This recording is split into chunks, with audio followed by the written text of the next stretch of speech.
matou leão. Mulher, no sentido de sexo? Não. Por incrível que pareça, não. Alguém alguma sugestão?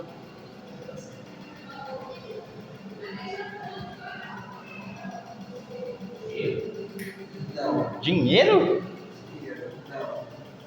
Na história da Davi, o maior ídolo é ele mesmo. O maior ídolo do rei Davi é a imagem dele. Davi não mandou matar a mulher do marido, a turma não matar o marido, mandou matar a mulher do líder. Davi não mandou matar o líder. Não mandou matar o cara, botou ele lá na linha de frente do exército. O sexo. O problema, o auge da história de Davi, não é quando ele pega a vizinha.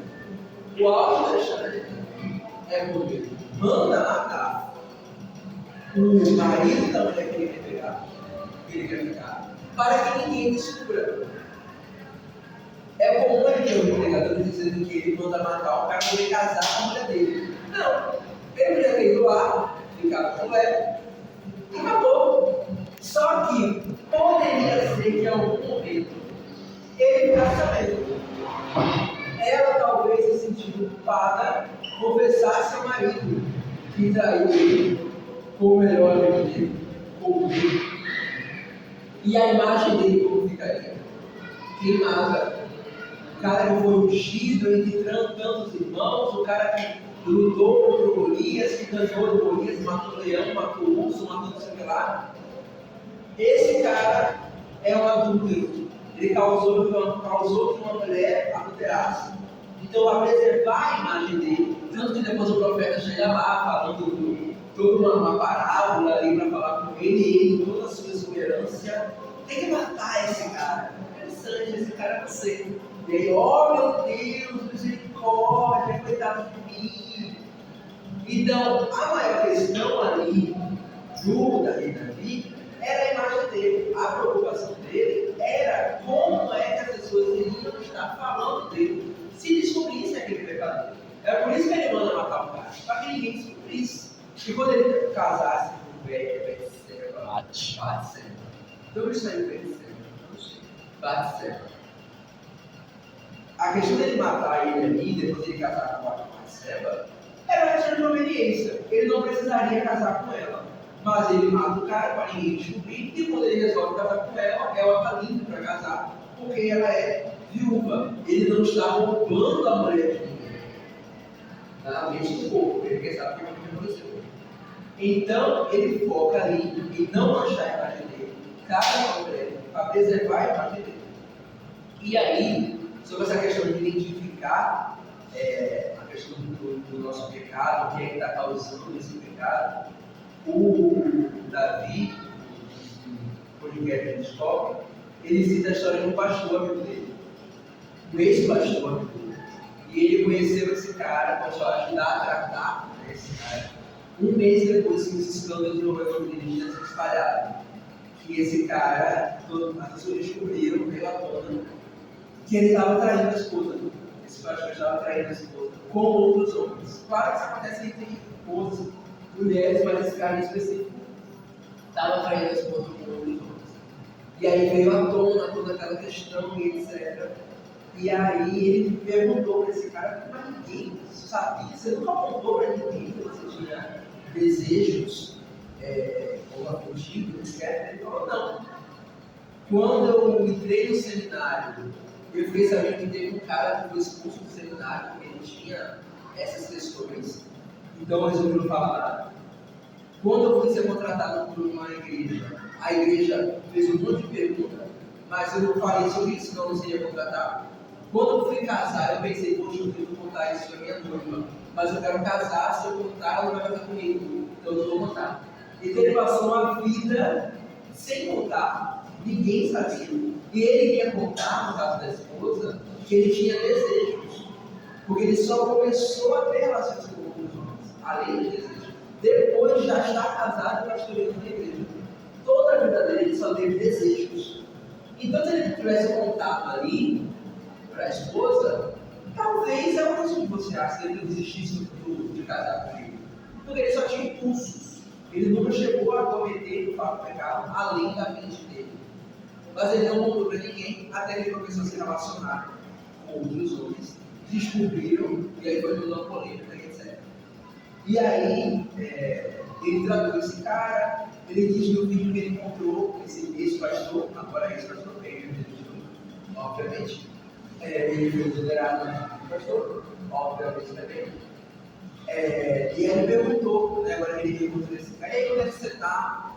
Se eu estou vivendo a melhor fase do meu casamento. E ele disse que ele estranhou. Primeiramente, porque a mulher do lado dele, a mulher continuou com ele. E ele disse que, cara, agora eu posso dormir. Agora eu consigo dormir. Ele disse que tinha medo, porque ele recebia constantes ameaças dos caras que ele se relacionava. Que ele pregava olhando na porta da igreja. E os caras ameaçavam que eu chegar na igreja durante o culto e explanava para todo mundo que estava em relações sexuais com o pastor. E agora ele conseguia dormir. E ele conseguia falar com a esposa dele sobre esses assuntos. E eles orarem juntos, pedindo a Deus força sobre ela. Então ele identificou a questão. Qual era o problema? Eram os recursos, eram os pecados. Isso é um sintoma. Qual é o problema dele? Porque ele lutou a vida toda sozinho e nunca conseguia ter soluções para esse problema. Por que ele chegou ao fato de cometer os pecados, etc. Porque ele tentava lutar com a força do próprio braço. Ele tentava resolver os problemas com a força do próprio braço. Quando, depois de toda a polêmica, ter perdido igreja, ministério, etc., ele conseguiu ter um casamento de verdade, viveu não, e buscar na pessoa certa forças. Que pessoa é essa? Deus. E aí, esse processo chega no segundo ponto. Lembra que eu falei que era 3? O primeiro foi identificação, identificar qual é esse problema e descredibilizar. E aí a gente vai falar das dúvidas agora. Nós vamos para Salmos. Salmos 6.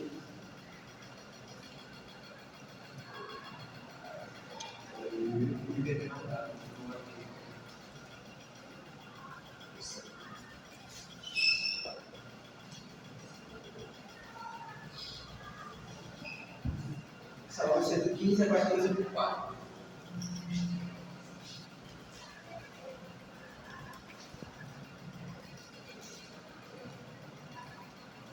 Amém?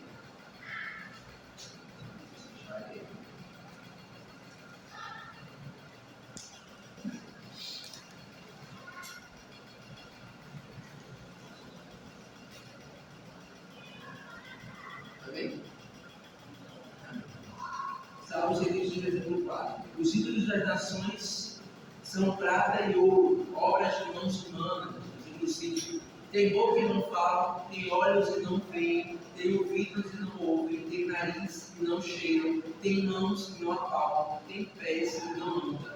Som nenhum que sai da garganta, torna-se semelhante a eles que os fazem, e todos eles confiam. E agora a gente vai para Jeremias capítulo 2.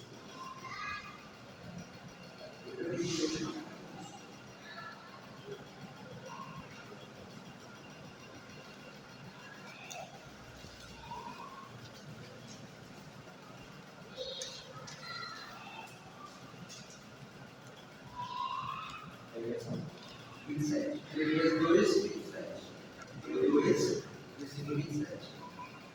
Jeremias, capítulo 2, versículo 27.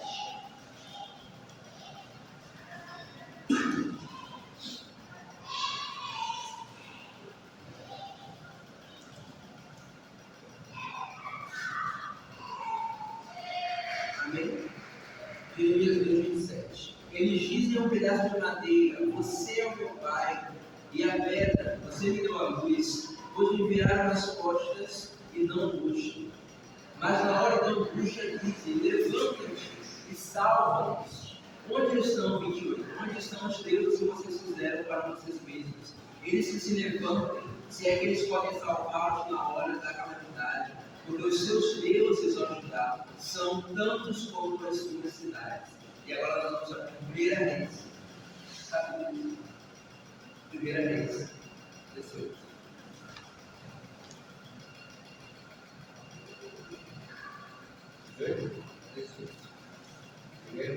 Primeira Reis.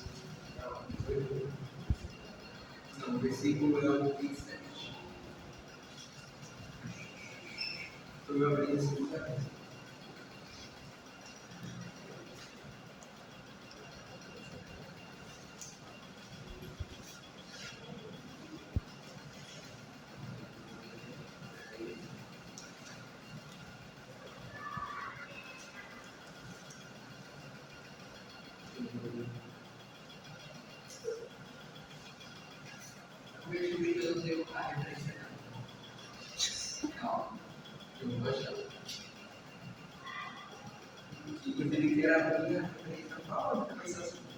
Mas, quando eu procuro. Ia falar de quê?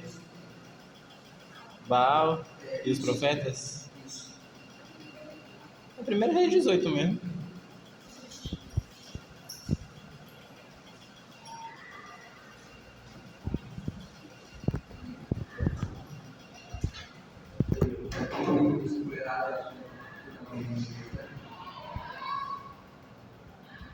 Sim.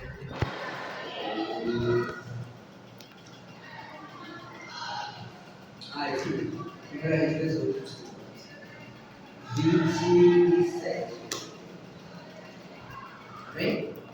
Diz: ao meio-dia, Elias ameaçou as bombardeiras, dizendo: gritem mais alto, porque ele é Deus. Pode ser que esteja meditando, atendendo às necessidades, ou viajando.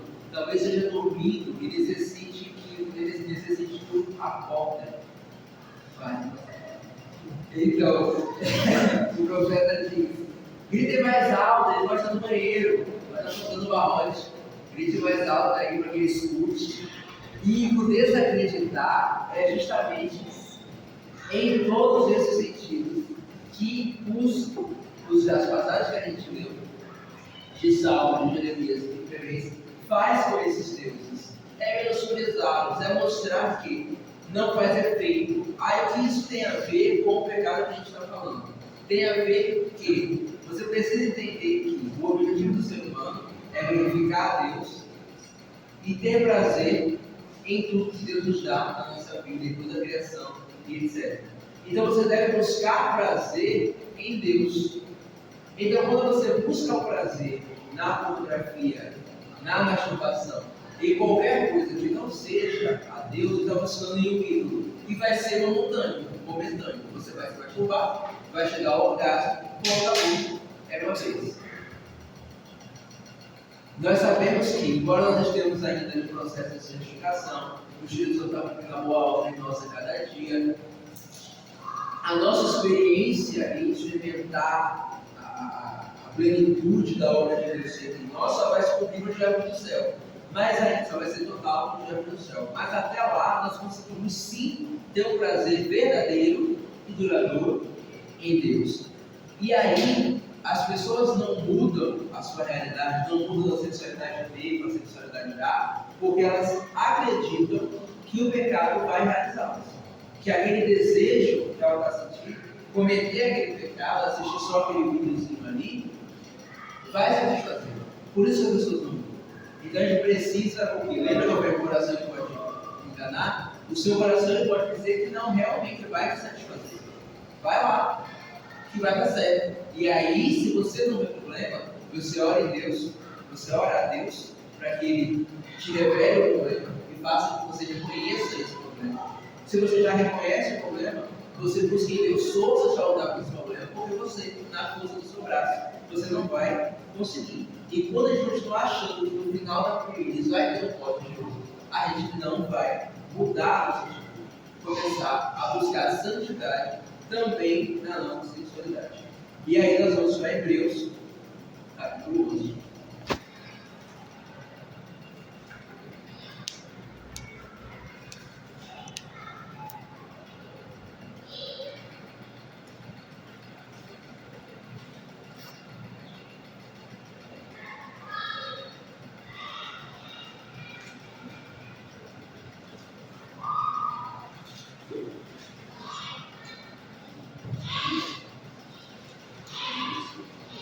Hebreus 11, versículo 23.